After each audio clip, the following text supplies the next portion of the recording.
السلام عليكم ورحمة الله وبركاته وانا دي سلامي دمان أصحابتك وحرين كنال كينا كسو دوادا عشر كينا maanta waxaan rabaa inaan ka hadlo wax lagu magacaabo stalemate maxaa la dhahaa stalemate waxaa la yiraahdaa markii uu boqorkaaga haysanin meel uu u dhaqaaqo isla markaasna uusan ku jirin wax khatar ah macnaheeda xubin ku khatar gelinaysa ma jirto move ma samayn kartid oo meel aad aadi kartid malaan meeshii aad aadaba waxaa taagan xubin tusaale ahaan hadda haddii uu cadaanka imaado f7 oo ah meeshaas madowga marka koobaad xubin khatar ku haysa miyay jirtaa macnaha xubin check dhaysa ma jirtaa ma jirto isla markaas meel uu aadana ma lahan oo meelna uma dhaqaaqi karo oo meeshii uu aadaba waxaa qabanaya xubin inta hadduu aado waxaa qabanaysa kuwiinta sidoo kale inta labadan meelna kuwiinta iyo waxaa isku hayso boqorka sidaas awgeed stalemate waa qayb ka mid ah baraajada oo boqorkaaga meel uu u dhaqaaqa ma lahan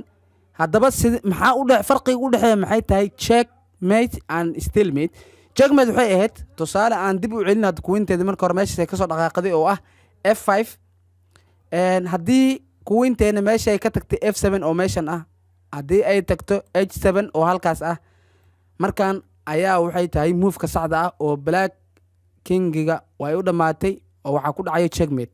sababtoo ah marka koobaad hadda khatar ayuu ku jiraa oo kuwinta ayaa khatar ku hayso marka labaadna meelna ma aado sharcigii saddexda ahayna haddii aad u fiirisid oo ahaa in xubintan khatarta kugu haysa lagaa qabto no way ma jirto xubin kaa qaban karto midda labaad oo ah in xubinta khatarta kugu haysa aad xubin soo dhex dhigtid yacni xubin kale aad dhex keentid si aad iskaga qarisid ayna ma jirto midda saddexaad oo ah inaad orodid oo ran aad samaysid saddexdiiba ma jirto oo ma ordi kartid intaan waxaa haysato kuwinka intana kuwinka iyo waxaa isku hayo boqorka sidaas awgeed ciyaarta waxay markaas way dhammaanaysaa laakiin haddii meeshii aa lagaa rabay inaad tagtid h7 sidoo kalena waxay ku xirantaa h8 meeshuu h ka tagayay labadan meel way ku xirantaa labadaas meel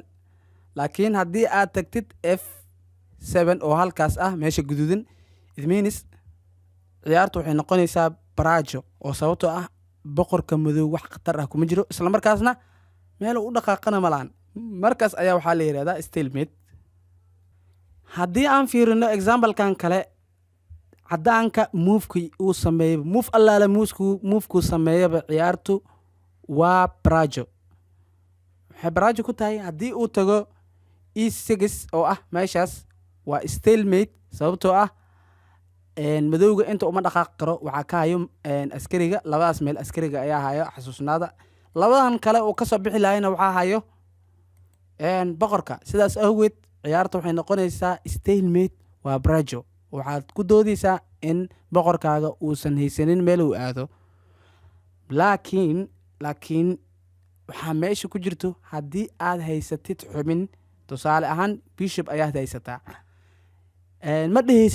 ma dhehaysid boqorkayga meeluu aada ma lahan sababtoo ah waxaad haysataa xubin kale oo ku dhaqaaqdo yacni ciyaarta marka lagu leeyahy stalemate waaye maba haysatid wax dhaqaaq ma samayn kartid boqorkaaga ma dhaqaaqo xubin kaleoo ku dhaqaaqda ma jirto sidaas awgeed hadda ciyaartu stalemate ma noqonayso oo waxaa dhaqaaqaya bishopka haddii aan fiirino examplekan kale cadaanka wuxuu haystaa askari wuxuuna rabaa in uu promotion sameeyo oo uu galo b8 si uu u noqdo queen geedigana waxaa leh cadaanka haddii uu tago b6 oo ah meeshaas ciyaartu waa baraajo waa stalemate sababtoo ah madowga ma haysto wax move ma samayn karo khatarna kuma jiro labadaas haddii ay dhacdo ciyaartu waxay noqonaysaa stalemate oo waa baraajo laakiin haddii uu madowga haysan lahaa askari ama xubin waxaa qasab ku noqon lahayd inuu dhaqaajiyo xubintan sababtoo ah boqorkiisa ma dhaqaaqo laakiin hadda askarigan ma joogo ama xubin kalena ma joogto madowgana dhaqaaq ma samayn karo inta hadduu aado askariga ayaa hayo sidoo kale intana waxaa hayo boqorka iyo fardaha intana waxaa hayo boqorka sidaas awgeed madowga ma haysto meel uu u guuro ciyaartana waa dhammaasho waa baraajo adiga ayaa guri u dhistay laakiin meeshan uu ka guuraya askarigan haddii ka waran uu imaado fardahan c6 oo ah meeshaas. sidoo kale iyadana waa baraajo sababtoo ah boqorkan madow inta uma dhaqaaqi karo waxaa meesha saayo fardaha. sidoo kale intan uma dhaqaaqi karo waxaa hayo fardaha iyo boqorka meel u dhaqaaqana malaan. midan kalena waxaaba taagan boqorka. sidoo kale iyadana waxay noqonaysaa baraajo.